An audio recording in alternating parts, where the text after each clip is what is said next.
तो चलिए बुलेटिन की शुरुआत करते हैं खबरों से।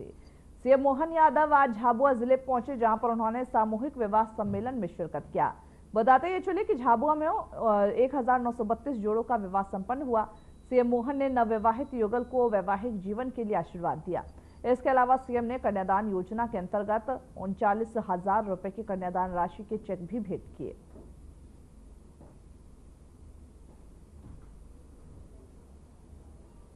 अधिकारी मौजूद है और सच में आज तो भाषण का नहीं है, आज का महत्व तो आपके दूल्हा दुल्हन के साथ विवाह में शामिल होकर के जो बहनें हैं, हमारी दुल्हन है, उनकी तरफ से भाई आया है और हमारे कमर साहब क्या बोलते हैं यहाँ पे, जमाई साहब, वाह, जोरदार हाथ जोड़ के दोनों जमाई साहब आपको बधाई देता हूं। जोरदार ताली बजाओ हमारे जमाई साहब के लिए। देखो क्या आनंद आया है। आज लगभग 2000 परिवारों के अंदर ये खुशी का मौका है। 2000 तो कितने ज्यादा हो जाएंगे, लगभग 2000 किसको कहते हैं, इसको एक मामूली बात है।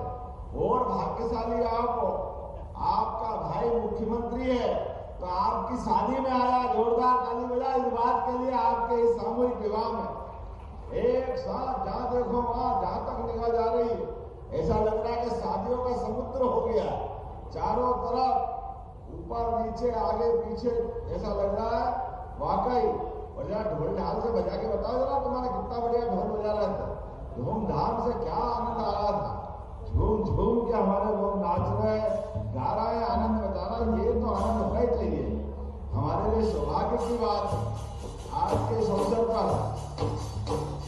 बहुत बढ़िया देखो बैंड डांस कर रही है और ये डांस आना, शादी में डांस नहीं हुआ तो कितना बच है, ये तो आनंद आना ही चाहिए।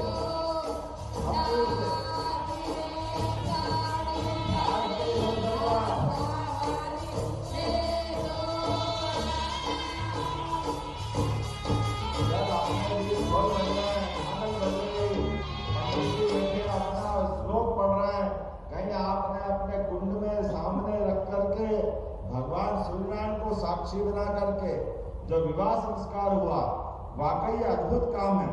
और साथ में हमारे प्रभारी मंत्री जी ने और नया माननीय सांसद जी, प्रभारी मंत्री जी, ये आपको बाबा महाकाल के प्रतीक के रूप में, मैं काल की नगरी से आता हूँ अर्थात समय की नगरी, और आपको घड़ी लेकर के महाकाल आप तक पहुंचाए हैं।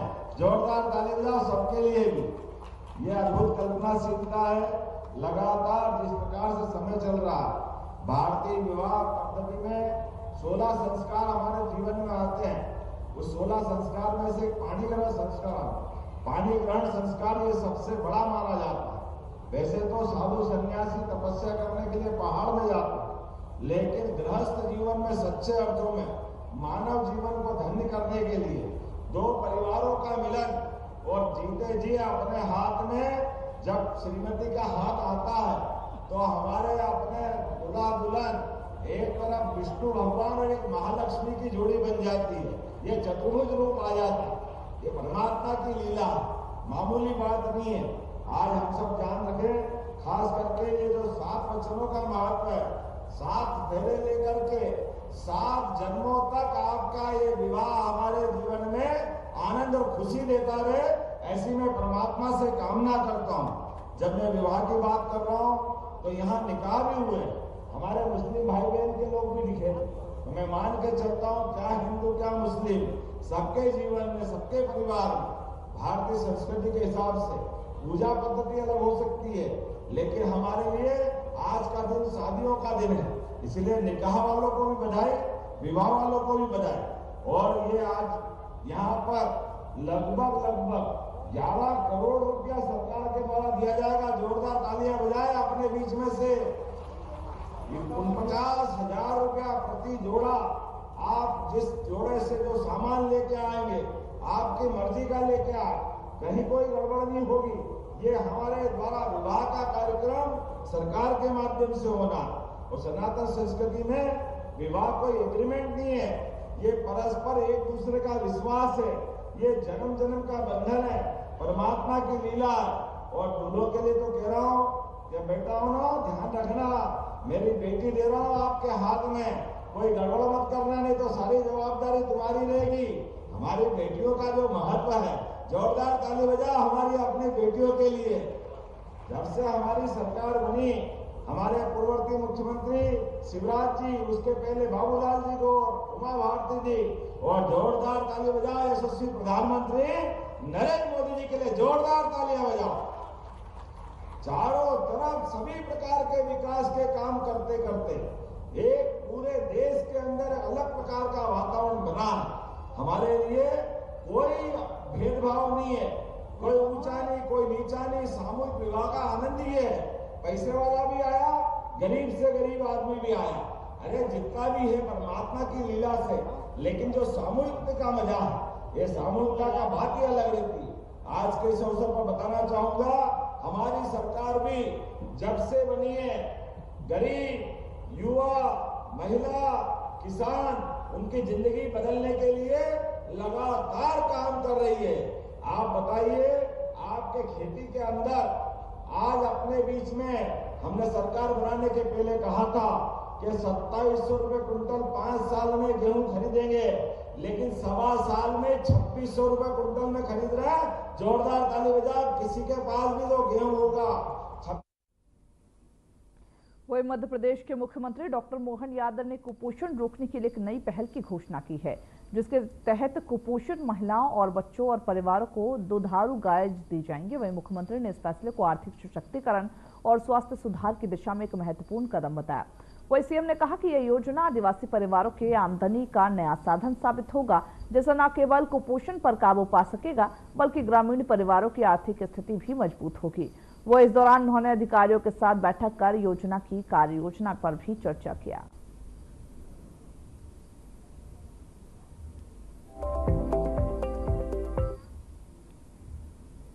वही मध्य प्रदेश के सतना जिले के रहने वाले एएसआई रामचरण गौतम मऊगंज में हिंसा के दौरान उपद्रवियों के हमले में शहीद हो गए। सीएम मोहन यादव ने वीर पुलिस अधिकारी को शहीद का दर्जा दिया। वही सीएम मोहन यादव ने मुख्यमंत्री निवास पर उनकी धर्मपत्नी पुष्पा देवी और उनके परिजनों को बुलाया। इस मौके पर एसबीआई के जो पुलिस सैलरी पैकेज अंतर्गत दुर्घटना बीमा 1 करोड़ रुपए की आर्थिक सहायता राशि का चेक भी दिया। इस अवसर पर पुलिस महानिदेशक कैलाश मकवाना, एसबीआई बैंक के सीजीएम चंद्रशेखर शर्मा सहित अन्य वरिष्ठ अधिकारी भी उपस्थित रहे।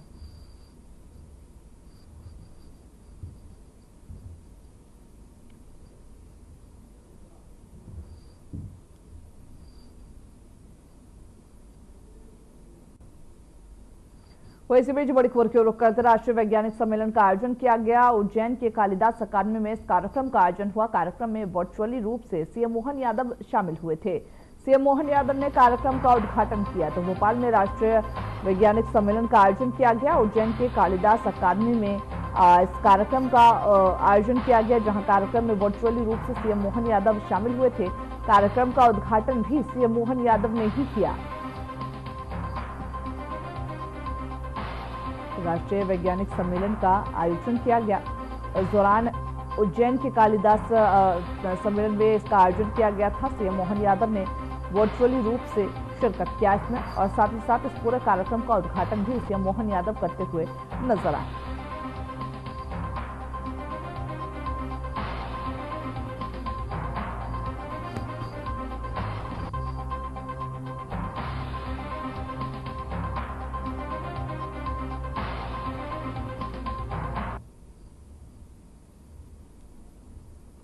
उज्जैन के कालिदास में जहां यह सम्मेलन हुआ था, वर्चुअली रूप से सीएम मोहन यादव इसमें शामिल हुए, कार्यक्रम का उद्घाटन करते हुए नजर आए और साथ ही साथ लोगों को संबोधित करते हुए भी तमाम जो संदेश है वो देते हुए नजर आए। तो इस कार्यक्रम में मुख्य तौर पर सीएम मोहन यादव ने वर्चुअली रूप से संबोधित करते हुए लोगों को इस कार्यक्रम का जो खास बातें हैं इस कार्यक्रम की वो बताते हुए नजर आए।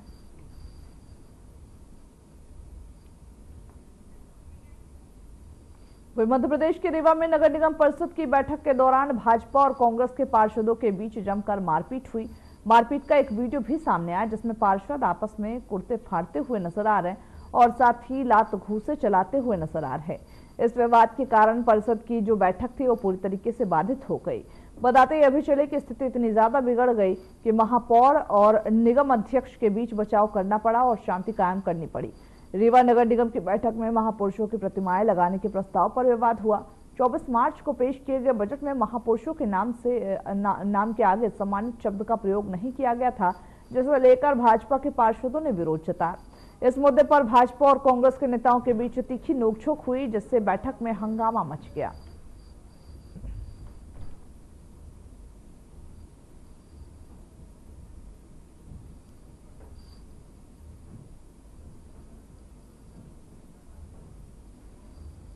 बागेश्वर धाम के पीठाधीश पंडित धीरेन्द्र शास्त्री इन दिनों उत्तर प्रदेश के मेरठ में हनुमंत कथा कर रहे हैं। ये कथा 25 से 29 मार्च तक चलेगी और इस दौरान ही उन्होंने सौरभ हत्याकांड पर प्रतिक्रिया दी। उन्होंने कहा कि घटना के बाद नीला ड्रम देश भर में फेमस हो गया। इस कारण बहुत से पति सदमे में नीले ड्रम को लेकर के हैं। उन्होंने इस घटना को निंदनीय और दुर्भाग्यपूर्ण बताया। वर्तमान समय में परिवार की संरचना कमजोर हो रही है। वेस्टर्न कल्चर का प्रभाव बढ़ रहा है। प्यार के नाम पर शादीशुदा महिलाएं और पुरुष अपने परिवारों को तोड़ने की साजिश कर रहे हैं। यह सब संस्कारों और सही परवरिश की कमी से हो रहा। वर्तमान में भारत में नीला ड्रम बहुत फेमस है, बहुत वायरल है और बहुत से पति सदमे में है नीले ड्रम को लेकर। भगवान की कृपा है, हमारी तो शादी नहीं हुई है, लेकिन ये उत्तर तो सुन ले न कटा। नीला ड्रम अभी जो है बहुत वायरल है भाई साहब। मेरठ का ये जो कांड हुआ निश्चित रूप से ये बहुत ही निंदनीय है और दुर्भाग्यपूर्ण है। वर्तमान समाज में घटते हुए परिवार की व्यवस्था, पाश्चात्य संस्कृति का आगमन और लव के चक्कर में विवाहित पुरुष अथवा स्त्री पड़े हुए परिवारों को तलाक व परिवारों को मिटाने की साजिशों को पूर्ण कर रहे हैं। वही मध्य प्रदेश में इस सीजन की गर्मी ने अपना असर दिखाना शुरू कर दिया। राज्य के 7 शहरों में तापमान 40 डिग्री के पार पहुंच चुका, जिससे लोगों को भीषण गर्मी का सामना करना पड़ रहा। बड़े शहरों की अगर बात करें तो नर्मदापुरम, रतलाम, बड़वानी, नौगांव, शिवपुरी, गुना और दमोह में सबसे अधिक तापमान दर्ज किया गया। वही भोपाल, इंदौर, ग्वालियर और उज्जैन में भी तेज गर्मी रही। मौसम विभाग ने अगले 2 दिनों में हल्की राहत मिलने की संभावना जताई है। साथ ही तापमान में मामूली गिरावट भी देखी जा सकती है।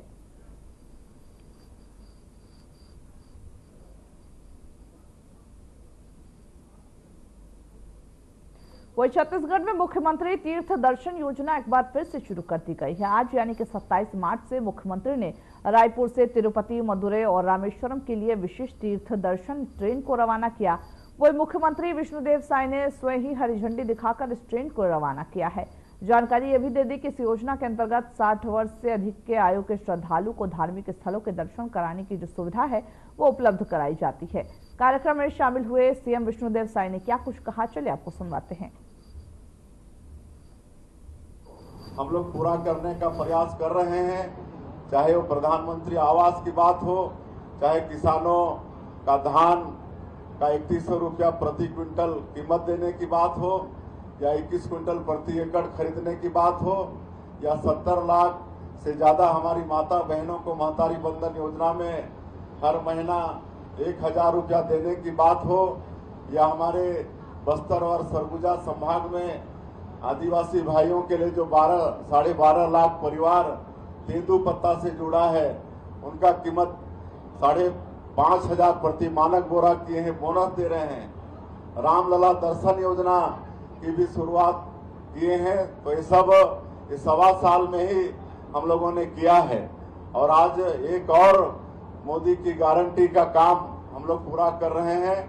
ये मुख्यमंत्री तीर्थ यात्रा योजना का शुभारंभ करके रामलला दर्शन योजना भी शुरुआत किए हैं। इसमें 22,000 से ज्यादा राम भक्त पिछले 1.25 साल में भगवान राम जो हमारे प्रदेश के भांचा हैं, कहे कि माता कौशल्या का मैके है ये छत्तीसगढ़, और भगवान राम का 14 साल का वनवास काल में सबसे ज्यादा समय 10 साल उनका छत्तीसगढ़ की धरती में बीता है।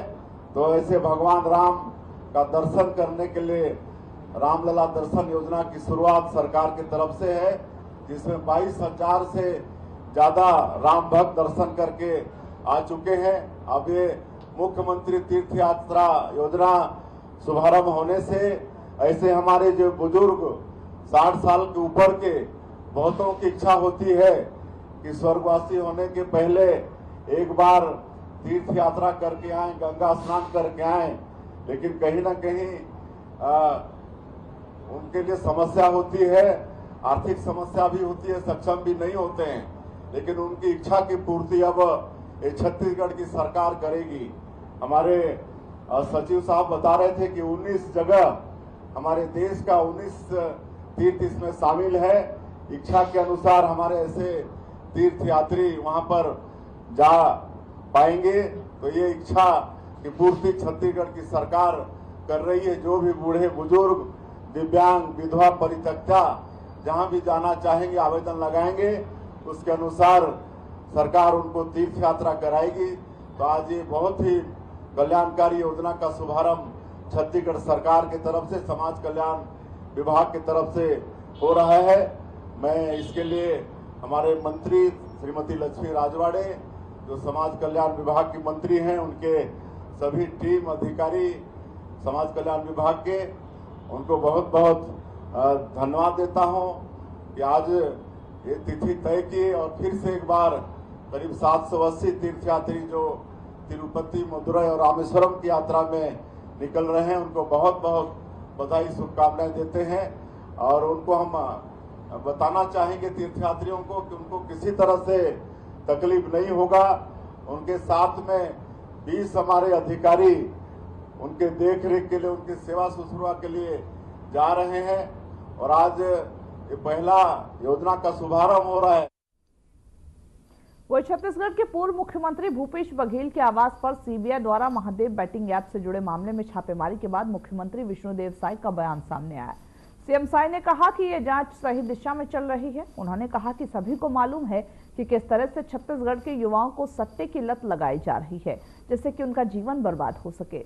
मुख्यमंत्री ने स्पष्ट किया कि चाहे दोषी कोई भी हो, उन पर कड़ी कार्रवाई की जाएगी। और कोई दूसरा बोलने के लिए रास्ता है नहीं।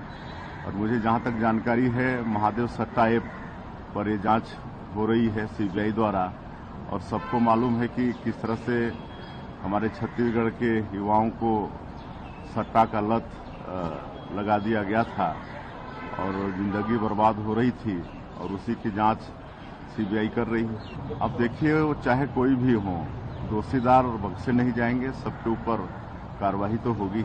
इसमें कोई भाजपा और कांग्रेस की करीबी का सवाल नहीं है। जिनका भी लिंक उससे जुड़ा होगा प्रकरण से, उनके ऊपर, सबके ऊपर कार्रवाई होगी। वही छत्तीसगढ़ के खजुराहो के नाम से जाने जाने वाले प्रसिद्ध भोरमदेव मंदिर का अब जल्द ही कायाकल्प होगा। इसके लिए केंद्रीय पर्यटन मंत्रालय भारत सरकार ने 146 करोड़ रुपए की मंजूरी दी है। इससे जहां कबीरधाम जिले को अब एक और नई पहचान मिलेगी। बताते ही अभी चले कि इस राशि की मंजूरी के बाद उप मुख्यमंत्री विजय शर्मा ने भोरमदेव महोत्सव 2025 का शुभारंभ करते हुए बताया कि प्रधानमंत्री नरेंद्र मोदी के नेतृत्व में भारत सरकार के स्वदेश दर्शन योजना के 2.2 के तहत देश के पुरातत्व, धार्मिक, पर्यटन और जन आस्था के केंद्र ऐतिहासिक स्थलों की ख्याति को देश दुनिया में बढ़ाने के संकल्पित हैं। इस योजना के तहत 146 करोड़ रुपए की स्वीकृति दी गई है। इसके लिए लगातार 1 साल से प्रयास भी किया जा रहा था और जिले वासियों के साथ बैठकर कार्य योजना तैयार की गई थी।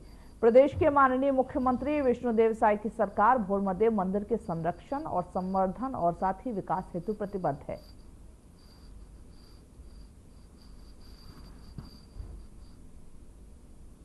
छब्बीस मार्च है ना, ये दिन ला याद रखो, बहुत बढ़िया दिन आवे। मोर हाथ में एक आदेश कॉपी हवे।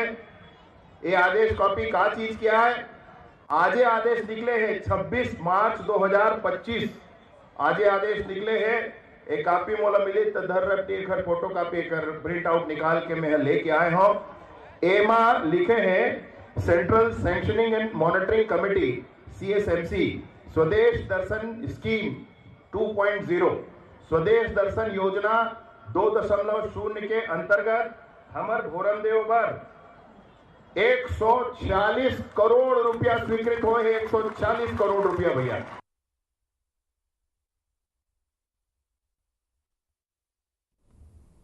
वहीं बिहार विधानसभा के बाहर विपक्ष के नेताओं ने वक्फ विधेयक 2024 और संशोधित कोटा को संविधान की 9वीं अनुसूची में शामिल करने सहित जो तमाम मुद्दे हैं उस पर जोरदार विरोध प्रदर्शन किया। विपक्षी दलों ने इस विधेयक और संशोधन को लोकतांत्रिक मूल्यों के खिलाफ बताते हुए इसका विरोध किया। वही प्रदर्शनकारियों ने आरोप यह भी लगाया कि वक्फ विधेयक 2024 से धार्मिक संस्थाओं और उनके प्रबंधन में सरकारी हस्तक्षेप बढ़ सकता है, जो संविधान की धर्मनिरपेक्षता और स्वतंत्रता के सिद्धांतों के खिलाफ है। इसके साथ ही संशोधित कोटा को संविधान की 9वीं अनुसूची में शामिल करने के निर्णय को भी अब उन्होंने असंवैधानिक और समाज में भेदभाव बढ़ाने वाला बताया।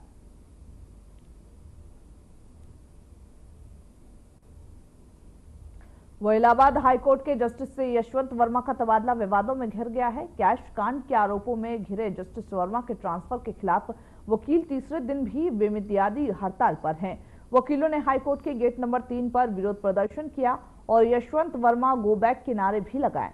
बार एसोसिएशन अध्यक्ष अनिल तिवारी दिल्ली में केंद्रीय कानून मंत्री अर्जुन राम मेघवाल और सुप्रीम कोर्ट के सीनियर एडवोकेट कपिल सिब्बल से मुलाकात कर रहे हैं। वकील सुप्रीम कोर्ट कॉलेजियम के फैसले को वापस लेने की मांग कर रहे हैं और उनका आंदोलन तब तक जारी रहेगा जब तक कॉलेजियम यह निर्णय नहीं बदलता।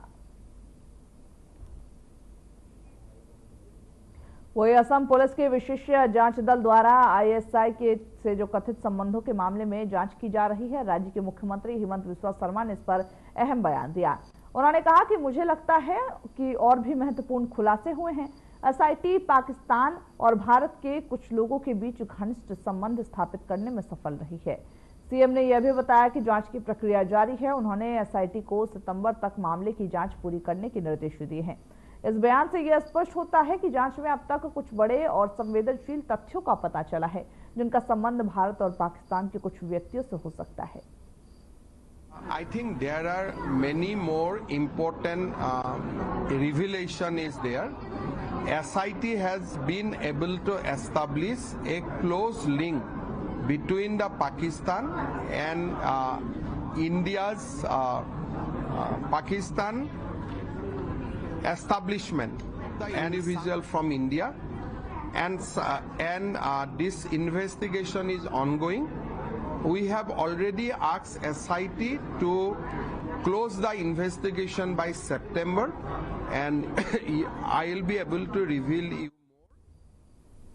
वही ओडिशा विधानसभा के बाहर कांग्रेस कार्यकर्ताओं ने सदन से 14 कांग्रेस विधायकों के निलंबन के खिलाफ जोरदार प्रदर्शन किया।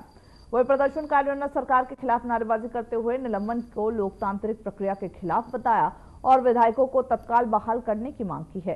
प्रदर्शन के दौरान स्थिति नियंत्रण से बाहर होते देख पुलिस ने प्रदर्शनकारियों को तितर बितर करने के लिए वाटर कैनन का भी इस्तेमाल किया। वही पुलिस की कार्रवाई के बावजूद कांग्रेस कार्यकर्ता शांत नहीं हुए। उन्होंने अपनी मांगों को लेकर जोरदार विरोध जारी रखा। कांग्रेस ने आरोप लगाया कि राज्य सरकार ने विपक्षी विधायकों के साथ अन्याय किया और उनके निलंबन के पीछे राजनीतिक द्वेष काम कर रहा। वही हरदोई में एक जिला अस्पताल के गेट पर अराजक तत्वों ने जमकर बवाल मचाया, जिससे कि अस्पताल परिसर में अफरा तफरी मच गई। वहीं इमरजेंसी वार्ड से लेकर सड़क पर मारपीट हुई और इसका लाइव वीडियो सोशल मीडिया पर वायरल हुआ है। घटना के बाद पुलिस मौके पर पहुंची और कुछ लोगों को हिरासत में लिया गया। फिलहाल चेर कोतवाली पुलिस मामले की जांच कर रही है और दोषियों के खिलाफ बड़ी कार्रवाई की जा रही है।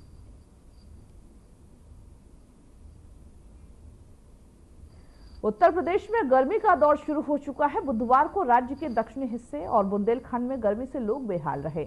मौसम विभाग ने बृहस्पतिवार के लिए प्रयागराज, वाराणसी समेत 13 जिलों में उष्ण दिन की चेतावनी भी दी है। हालांकि अच्छी खबर यह भी है कि 27 मार्च से अगले 2-3 दिन तक तेज पछुआ हवाएं चलेंगी, जिससे कि तापमान में 3 डिग्री तक गिरावट आने की संभावना और लोगों को तत्कालिक राहत भी मिल सकती है।